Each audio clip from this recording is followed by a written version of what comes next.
On this week's episode, I'm joined by Andrea Ferreira. Andrea is a proud resident of Porto, a bookworm, a poet who doesn't know it, and she just happens to be the marketing and communications director for one of the world's oldest and most famous bookstores, Livraria Lello. We discuss, amongst other things, what she loves so much about this bookstore, Portugal's love of literature, stories, and preserving history, why it is the prettiest bookstore in the world, and I get a little bit controversial. Welcome back, or welcome to another episode of Portugal, The Simple Life, and I'm really delighted to be joined all the way from Porto in the north, Andrea Ferreira. Andrea, thank you for being on the podcast. How are you? Thank you for inviting me. I'm just fine, in a good mood because it's sunny. It's a sunny day outside, so I'm just very happy today. We in Portugal, the sun is important. We get if it's too many days without sun, we get depressed. It's a real thing. Yes, yeah, it is. Especially here in Porto because we have a lot of rainy days. So sun is important. Yeah, the last time that I was up in the north, I was in an area called São João da Madeira, actually Val de Câmara to be more precise, and it was a big storm, and everyone was like, "Yeah, this is just normal, we get this rain for a few days and it's okay." But I like the north. I like the north a lot. Yeah, I love the north. It's not too cold, not too hot, so it's perfect here. Well, Andrea, maybe you can start off by telling us a little bit about you. Yeah, of course. I have 38 years old, almost 39. My birthday is next month, 24th of May. I live in Porto. I was born in Vila Nova de Gaia, so the other side of the river. I work here in Livraria Lello, the most beautiful bookshop in the world, they say, and we agree. I live with my husband. I have no children yet, but I have a dog. She's called Lisa. She's a wonderful, wonderful dog. That's it. Okay, so what kind of dog is Lisa? It's a boxer. Boxer. Know boxers? Yeah, yes. Lots of energy. It's a big one. It's lots of energy. She's 7 years old now, but she still has lots of energy. Yeah, she always wants to play and go outside and run. Yeah. Amazing. Okay, so tell us a little bit about your village. It's very important for people to understand that on the one side of the river is Porto, and on the other side of the river is not Porto. It's Vila Nova de Gaia. It's a different village, okay? It's a different town, yes, it's a different town. Yeah, I was born, as I said, in Vila Nova de Gaia, in a village called Canelas. Cinnamons. Sorry? Like cinnamon. Yeah, that's right, very good, that's right. But I grew up in Granja, that is another village in Vila Nova de Gaia, near the beach. So I was always at the beach. I love the beach because of that. I have a very happy childhood. In Granja, in the summer, I used to go to the beach with my cousins, and there was a home that has no one living there, and that house belonged to Sofia de Mello Breiner. Do you know the Portuguese writer? Mm-hmm. Have you heard of her? So. That house was from her, but no one was there living. No one lived there. So I used to jump the wall and get to the house because when I was a child, I really loved books, as I love now. So I used to go there and try to get the embassy. Can I say that? Okay. It was a very, very happy childhood in Vila Nova de Gaia. So you must go there if you don't know. I've been there many times. What do you want people to know about that part of the world, about that area. Where do you live now? Do you live also in the same place? I live in Porto. Okay. No, I live in Porto. So I studied here in University of Porto, and then I stayed here living. I used to go to Vila Nova de Gaia almost every month because my parents still live there. It's kind of they are very close to each other, the two towns. You just have to cross the river, but they are different towns actually. Porto is more modern. It has people from around the world, and Vila Nova de Gaia, I like it more here to live. I prefer Porto, definitely. Okay, very nice, very nice.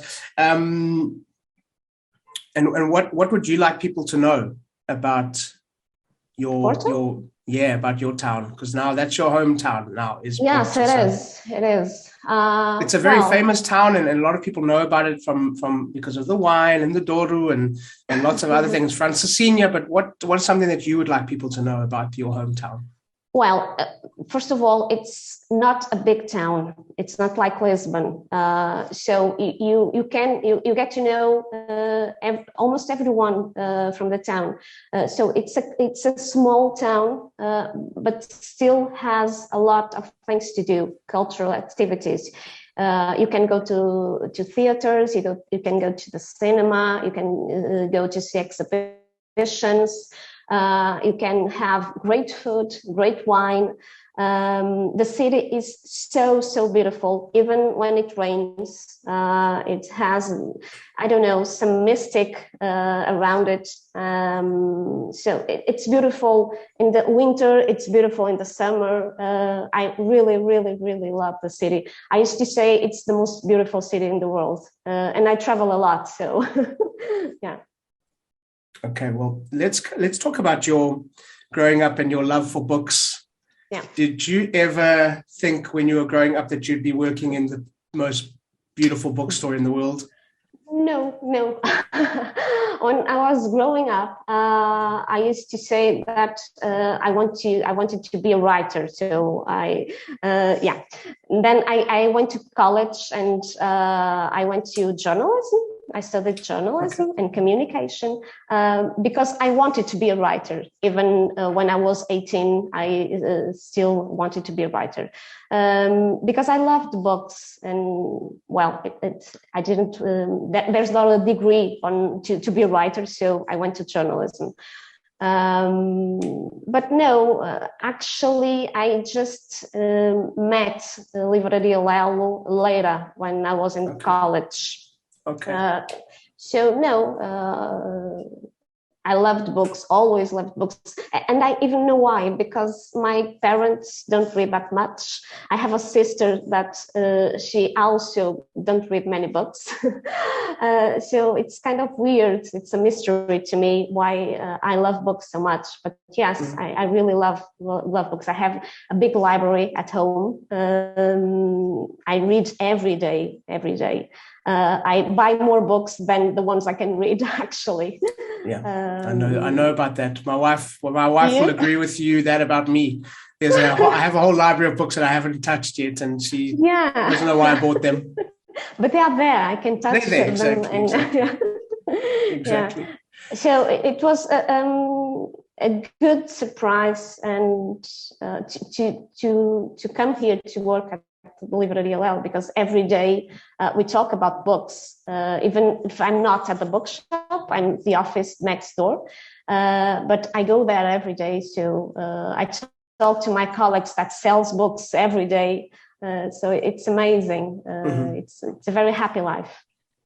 Andrea, we're going to come on to the bookstore, but just quickly going back to young Andrea wanting to be a writer. What did you want to write? What kind of books did you want to write? Poetry, actually. Poetry. I used to write some poems, terrible ones, I'm sure. But yeah, I loved, as I say, Sofia de Melbreiner. She was my favorite writer. Any other? Fernando Pessoa. I still love him. It's very known, and he was a genius, actually. It's curious because now, if you ask me what I read now, I don't read much, lots of poem books, actually. So I don't know. But yes, when I was a young girl, I wanted to write poetry. I guess it's because we are young and we fell in love very deeply, right? And everything seems bigger and more intense, and in poems we can write it down. You can express that, yeah. Yes. Yeah. Okay, wonderful. Okay, so let's talk about Lello. When people think about Porto as a city, your city, Lello is one of the things that people talk about. I will say, I have to make a confession. I've never been inside. I've tried to get in, and I couldn't. And I didn't wait. Why? Because of the line? There was too many people waiting, and I decided to go across the road and have Francesinha instead. Let me tell you a secret then. Okay. You can buy a priority ticket. It's expensive. It's more expensive, but you can get a book. And you don't go to the line. You get in immediately. That's why we're having this whole podcast episode, is just for me to find out how I can get into the store. So we can stop now. It's fine. The interview's over now. Thank you very much. No, joking. But look, tell us about the bookstore, the history of the store. There's a lot of, it is world famous, and we'll get into all of that. But tell us a little bit about the history of the bookstore. Yeah, of course. Well, the bookstore has more than 100 years. It has 116 years now. It was opened in 1906. Wow. Yeah. But the story actually became earlier than that, and became in the 19th century with a man called Ernesto Chardron. Have you heard of him? No. If you look at the facade of Livraria Lello, you will see these letters, and you can read Ernesto Chardron. Who was Chardron? It was a young man, a French young man that came live here to Porto when he was 18 years old. He came to work in a bookshop of his uncle, I guess, and then he won a lottery ticket. So he has this lucky story. And with that money, he bought his own bookshop nearby Livraria Lello. Sorry. And he opened that bookshop, and he became the most important bookseller and editor in Porto and in Portugal in the 19th century. What books did he read at that time? Books from Essa de Queiroz, Camilo Castelo Branco, and other important Portuguese writers. He died young. He died when he was 45 years old. He drank a lot of wine, eats a lot of good food, so he died young. And that time, Lello Brothers bought all that rights to edit those Portuguese writers. So when they opened Livraria Lello in 1906, they opened with all this background from Ernesto Chardron, and that's why Livraria Lello opened in such a good shape and grew up so good. And then the story is a story of success, actually. Livraria Lello, from many years from that date, edited a lot of books, sent them to Brazil and Angola and other Portuguese colonies. And then started to live a not so good time. But in about 7 years ago, in 2015,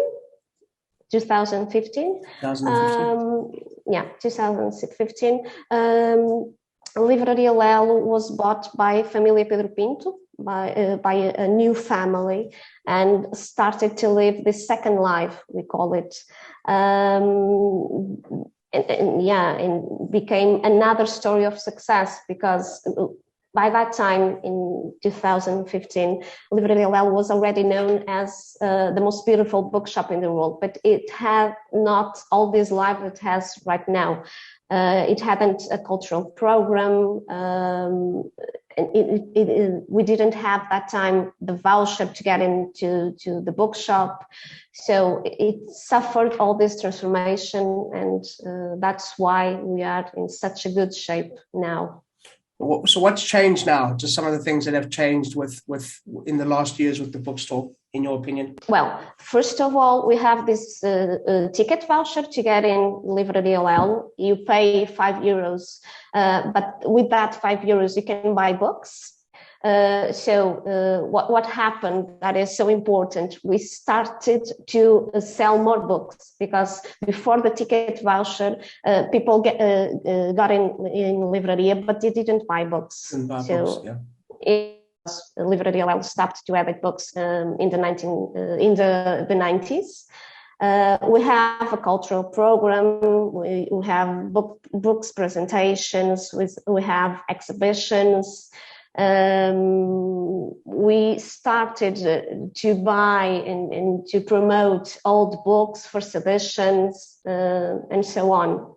We do so many things daily that is kind of crazy to work here nowadays. Yeah, I see on your Instagram you've got a book of the day that one of the people in the bookstore will recommend as the book of the day. It's quite nice. Yes. Well, we have our main mission is to get the whole world to read. It's an mission, but yeah, we do different things every day, like recommending a book to read, to make this mission alive. So yeah, but we do so many different things. Mm. Andrea, let's describe the bookstore to someone that's never seen it before. Why is it the most beautiful? Why is it the most beautiful, in your opinion? Why is it the most beautiful bookstore in the world? Okay. Well, first of all, it's not a big bookstore. It's a small one. It has 200 square feet, so it's a small bookshop. But it's mystics. I don't know. It has some mystics. You feel when you get in. It has this beautiful red staircase. It has a beautiful. I don't know how to say.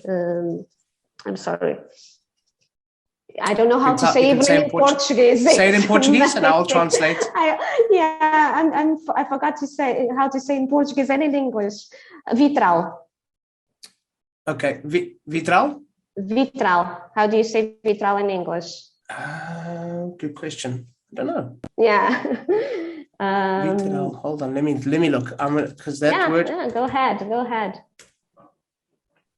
Vitral. How do you spell that? Vitral.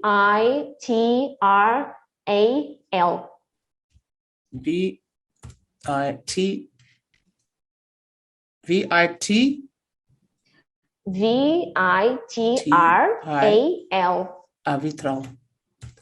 That's vitral. Right. The glass. The glass. The stained glass. Stained glass. The stained glass. That's right. The stained glass. Yes, it's beautiful. And that's it. But I guess as I mentioned, it's a mystic, and I cannot explain. You have to get in, and you will feel it. Okay. What's your favorite part of the store? Your favorite part of the bookstore? All of them, actually. Maybe you have some, but tell us. But let me say, I love all the bookstore, but it's really special to get in the bookshop when it's no one there. When it's closed at night, it becomes even more special. I don't know. It's the light. It's the silence. and the opportunity to be there with all that books. We have 6,000 books inside Livraria Lello. So I can't say I have a favorite part of the bookshop. I love it. I love all parts, but yeah, I am sure my favorite time to be there, it's when we are closed. I'm sorry. Yeah, so we can never experience what you're talking about now. Okay, I'm going to ask you something. So there's been a little bit of the controversy. You know, originally the talk was that J.K. Rowling was inspired by the bookstore, Yes. and then it was told that she wasn't. I'll be the controversial one. Okay, so I'm not going to ask you. I've looked at pictures of that bookstore. I've looked at the staircase, the colors, the stained glass. It's impossible. She was inspired by Lello, because if you compare the movies to the bookstore, there's so many similarities. She must have. I'm going to say she must have been inspired by Lello bookstore. Okay. Well, we don't know, actually. Yes, she tweeted in 2020, 2 years ago, that she didn't get inspired in the bookshop to write Harry Potter books. We actually don't know if she says so. Okay, we believe. We just know that she lived here in Porto in the 90s. She was teaching English in schools here in Porto. She was married to a Portuguese man. Her first daughter is from Portugal, was born here in Porto. But that's okay. When she tweeted, we invited her to come and meet Livraria Lello. That's fine. It will be a pleasure to have her here.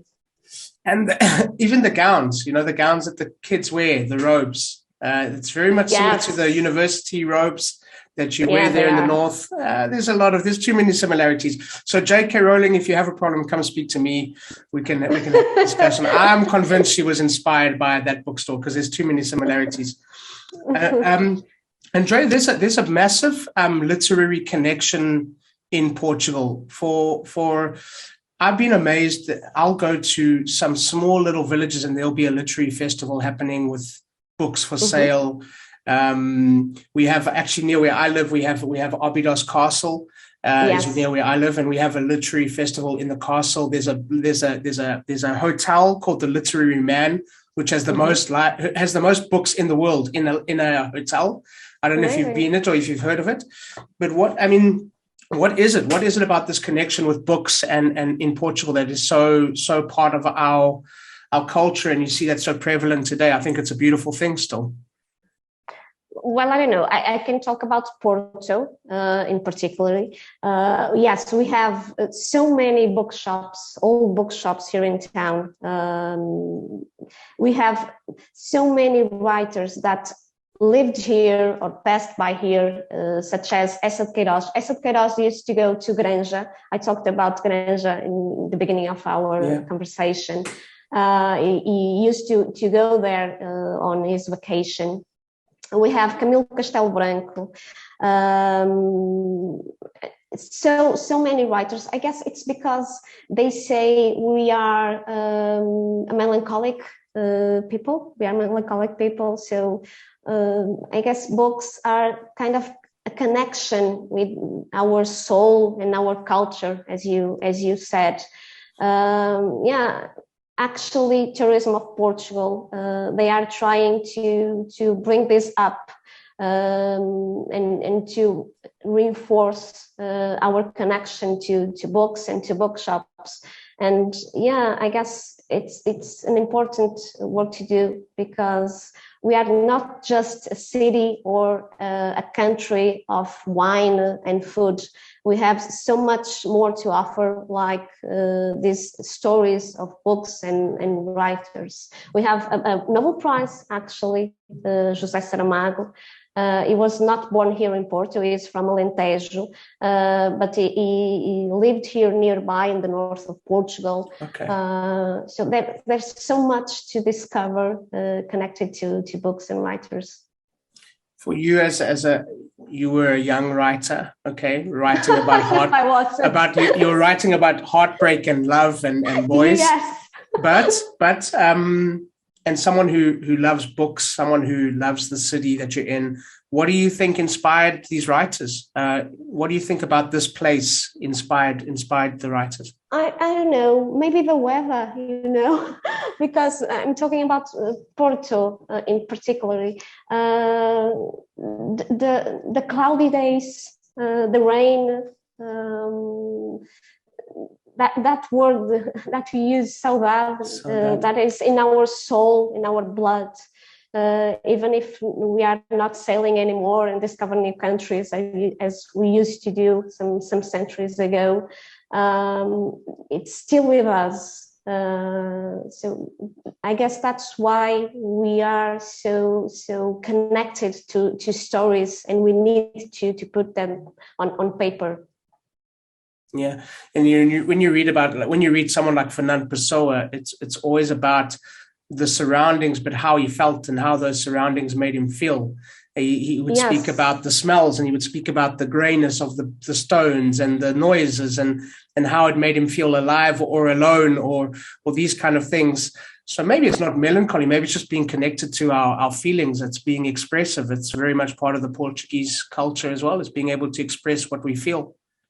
Maybe, yeah. I never thought that way, but yes, maybe right. Connected to nature, connected to the place where you live, where you write, connected to the people that surrounds you. Be aware of the world and be aware of the feelings that you are feeling and the other people's feelings. Well, I don't know, but even Fernando Pessoa, in all his books, all his poetry, there's always there saudade, always, and you can feel it when you read it, that melancholic feeling. Yeah, for sure. What do you want to say for you work in this historic bookstore? You're part of the fabric of Porto. We do something in Portugal that is stunning. We preserve our history. We preserve those things from long, long time ago. What do you want to say about that? Is that something that you appreciate about Portugal? Preserving the story? Preserving history, preserving our buildings, our bookstores, our history and our culture. Yeah, definitely, because it's the history, the memories that make us who we are now. In Porto, a few years ago, when I was in college, so 20 years ago, actually, Porto was a very sad city. The buildings were falling apart. It was a very gray city, actually, even when it was like today, a sunny day. And in the last years, we are recovering and preserving buildings, and preserving buildings is preserving memories and history. So yeah, I'm happy to live in this century. When government look to our history, into these buildings, and they want to preserve them. Yeah, but it wasn't always like this. I must say. And so, what do you think changed? What do you think led us to this point where we I don't know. Actually, Porto wasn't a known city 20 years ago. It wasn't in the roots. We didn't have so much tourism as we have right now. So when Ryanair started to travel to Porto, everything changed, actually, even here in Livraria Lello. And it was necessary to rebuild the city. And I guess that was the change. That's interesting. Andrea, you have this dream job. Do you own a Kindle? Do you own a digital book? No, I don't. That was an easy one. I was just trying to trick you there. No, but yeah, but some of my colleagues, they do have Kindles. They do read ebooks, but I can't. I must have the paper, the smell. In many books, I write notes, and I like to keep them. As I said before, I buy many books, so many that I won't be able to read them all till the end of my life, I'm sure. Good try. But I won't be. So I must have the books with me. Even when some colleague bought me a book and I like that book, then I will buy it. So I don't like to read digital books. I'm sorry. So what are you reading at the What are you reading at the moment? I'm reading a book called Oblomov. It's from a Russian writer from the 19th century. It's a story about this man that doesn't want a dynamic life, is always laid down, reading books, not reading so much, but trying to, dreaming of what he's going to do, but he never does it. I really love Russian writers, Dostoevsky, these writers from Oblomov. Yeah, so I recommend it. For people visiting Porto, I mean, it's already a given. We're going to say to them, visit the bookstore, okay, and go on to the go and you can buy a book. Visit and buy a book. Not only visit the bookstore. Visit and buy books. Buy a book. Buy books. Buy books that you can hold and smell and turn pages, because that's better than a digital book. Write it down. Exactly, and write in it and scribble in it. Yeah, exactly. But Andrea, but if besides visiting the bookstore, where else would you send people in the city to visit, and what to do, what to eat, what to drink? Just give us a little bit of an overview, what you would tell people to do in the city. Okay. Well, first of all, you must go to see and smell the sea and the river. It's a nice walk. You see, you are a poet. You are a poet. Oh, yeah. That's not really. Then, I don't know, you must go to taste francesinha, of course. You must not be afraid of the size. You can eat it. No problem at all. You must taste port wine. And there are so many port wines from different ages. So I'm sure everyone will like it. You must go to Sé, our oldest church. Well, nearby Livraria Lello, we have Torre dos Clérigos, Centro Português de Fotografia. What else?